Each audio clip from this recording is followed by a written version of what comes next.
doing basically what we're doing tonight. And they're talking, and Dr. Solo's really up on after William Tompkins' story, where Janet, me, and Ken were supposed to meet in 2017 and pick up the story. And my daughter had leukemia, and I was in the hospital with her in Tampa at Moffitt. And Ken got in an accident, and Janet was going to a couple of other. She'd already committed to be at Contact in the Desert and UFO International. So, anyway, to make a long story short, Crysana, we're back working together, but we need to get our own group together for 2020 and share it. And it doesn't matter that these little teams or groups are like the Indian tribes are all getting their little groups together under dimensions, disclosure, whatever, of what narratives they've got. It's that they're all coming out now while we're alive in 2019 and 2020. But now they're saying there's been horrible injustice and, good, bad, and the ugly as usual, two sides and the truth and above and beyond what our reality is. So we've got to decide where our role is going to be played. But the Allied Command, ACO, was just because we had the Allied Command on Earth and down, and then the Supreme Allied Command, which was above, and that was how that's what I was told it was called by my husband and then the people that we worked with. But, it may have been the same one, just another name, Galactic Federation. But Daryl Sims doesn't like the Galactic Federation because so many people he's interviewed, they do bad things and think they abduct them and stuff. So there's pros and cons on the abductees, contactees, experiencers, and they may or may not have all had. Like I had a little abduction type thing where a guy came to my door and I had a baby with him and he left and took the baby and, came back and said, well, we know you were worried about the baby. But then I never considered that because he came to my door at abduction. But then the baby went away. So that was one. But when I was a kid, y'all were talking about 7 years old. And when the Sputnik came over in 57, I already knew all about it because I'd already been on a ship off plane at 4 years old. And Ruth Montgomery told me she thought I was an alien walk-in, what they used to call walk-ins, because I could see myself with a family up above, but I was on the ground. And then I knew what was going on, and I just accepted Sputnik going over and telling my parents about it. And I agree at, second grade, I died and left my body, so I saw angels. So I was trying to put my ET family together with angels. But you were told not to talk about them. I had to go to White Sands. What's that? And I imagine Crysana too, because I also had a life-death experience where I was dead for X number of minutes, and then that was brought back, and I have a totally different personality than what my two older brothers had. So, we were talking about walk-ins, and who knows where all we are, but you had the experience, and Crystana's had the experience. How about you, Janet? Did you have a time in your life where you died and were brought back? Well, I have a continuous thread. I died and I came back, but I totally remember dying and choosing to come back into this form. So I didn't allow a walk-in. I came. I'm still here. Yeah. I left and came back and left that. I've had 8 experience like that because my mother was, God bless her soul, but she was a little bit crazy, right? So she kept killing me. But that was all part of what I needed in order to become psychic and aware and conscious and be able to go into this next level of interacting with extraterrestrials. So it's all a part of education. It's all a part of the education so that we're better prepared to be able to be what TJ is talking about and be involved in helping other people that may have had that experience and we need to help them bring it out so we can all move forward. That's right. And it's very much a Gnostic principle that life is a dance of the light and the dark. There's darkness and there's light in everything. And so a polarization against evil and a polarization only for good is actually very out of balance. And it rejects the actual nature of life itself. And, of course, the source of that is religion. We'll have to do another whole story on that one. That's a whole new area, isn't it? And I agree with you, though. And we'll get into our training. Yeah, and natural. Stuff. I'm an ordained minister. And I think, TJ, you've gone down that line as well. So, yeah. Wow. Divine versus nature. Mm-hmm. That's true, Kim. Right. And yes, because it is what she's saying, because why do we live and die and things decay and then they come back to life, like the rose or, the trees and the oxygen when they get so much. There's the seasons where the leaves spread and they're, filling out with they're helping the CO2 and then they fall and they decay. But all of it's all about the whole process. Yep. So I get, because I've had all that esoteric training. Yeah, I've had all that training. Yep. To be above the positive and negative, but it all flows with the divine, or if it was originally planned, who planned all this? Because it has to be a balance. It is a dance. So, yeah, we're all talking about the same thing, and I believe every group, every religion, every world religion that's ever been, all the stories of the floods and the polar shifts and all that, it's all the same story. It just depends on who's telling the story and how they want the narrative to flow. It's like who wins the wars gets to tell the history. But then people come through and burn it up or destroy the libraries, so then we have to start all over again, or there'll be another pole shift and everything will swap around. So we're at that spot right now, folks. We really are. So people are coming together. This is the new narrative around is which extraterrestrial groups are going to get together and which ones are going to be the good guys and the bad guys. Star Wars, Star Trek, which ones are going to be the researchers, which ones are going to be the guardians of the galaxy, and then we got the games. And now the bigger story, which I'd like to get into in the future with y'all, is AI versus soul, which is one of the oldest of the stories, is which ones left because they had no soul, but they had Atlantis, if you go back, Lemurians were allegedly the peaceful warriors that had souls. Atlanteans were like the AI bionics, and a lot of us have memories back then. And we were very technology-oriented. We did everything to do with high-tech and creating AIs and things that thought they were alive, like our spacecraft, but they weren't. So you have all these Atlanteans, and then they have the women that say that Mars people were the bad guys, or the men, and the women were didn't need men, and we were all one. We separated ourselves so we could have sex, so to speak. But those are really ancient stories when we were back before even I think the Anunnaki, the Nu or the Anu, and before the heavens came.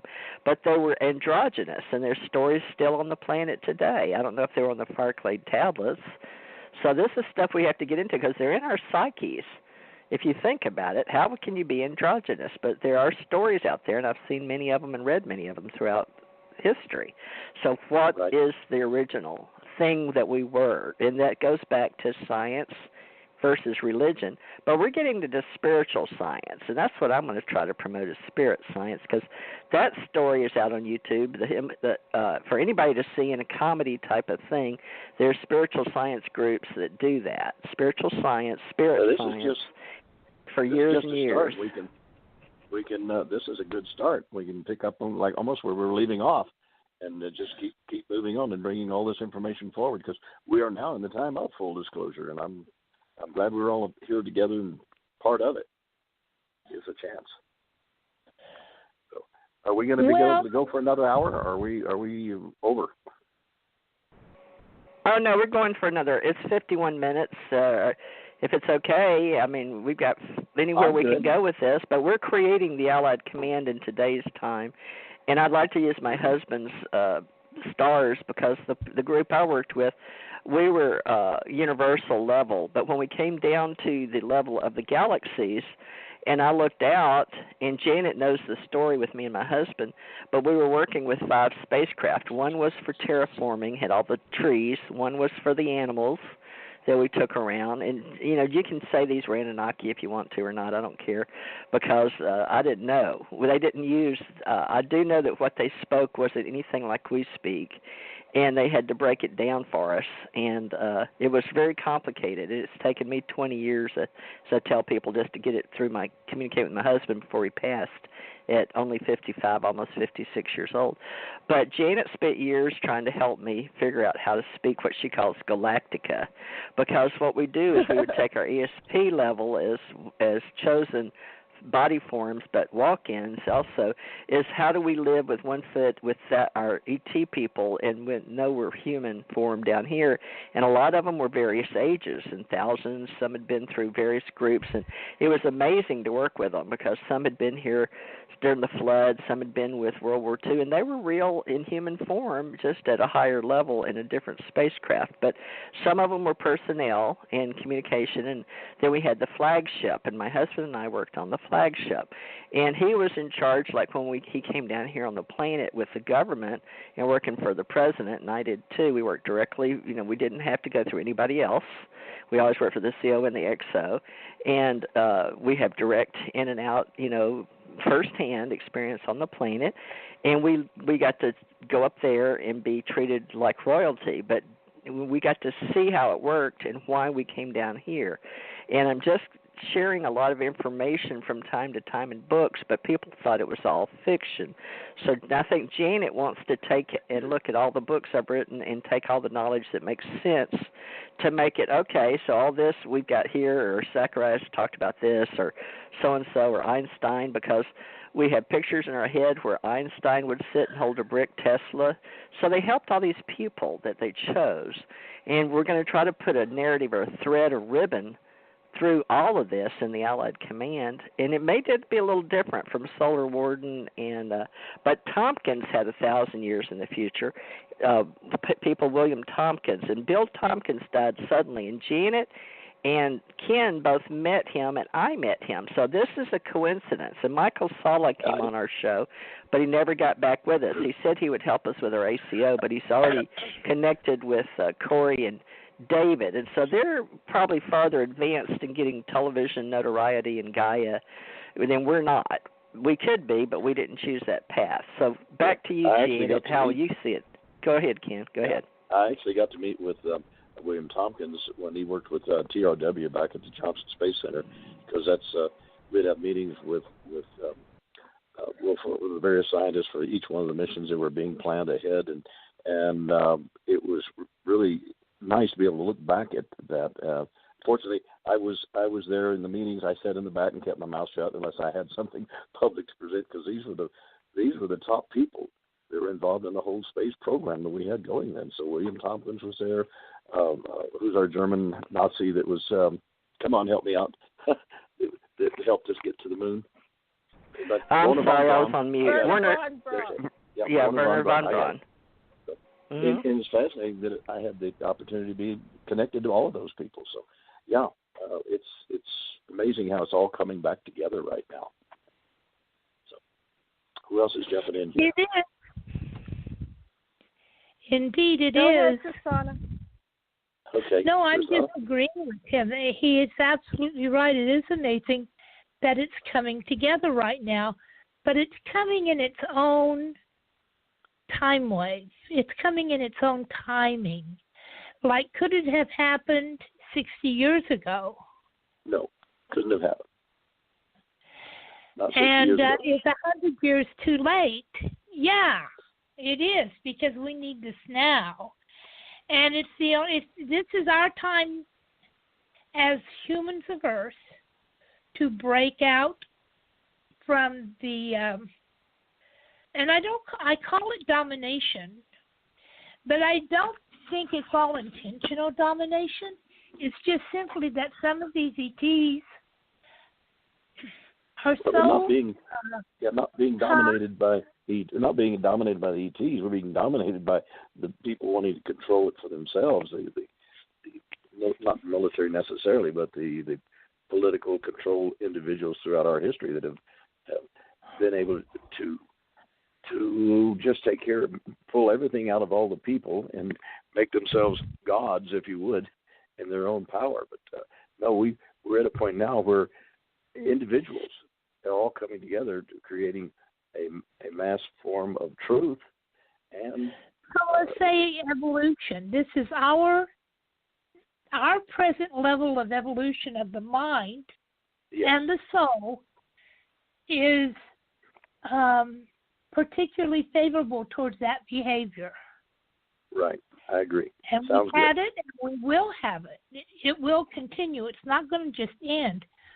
We have to deal with it. And I do agree with you. It's not ET who's done this to us. It is really from within. It is us who's done this to ourselves. Yes. And part of it is just we had so many different groups and origins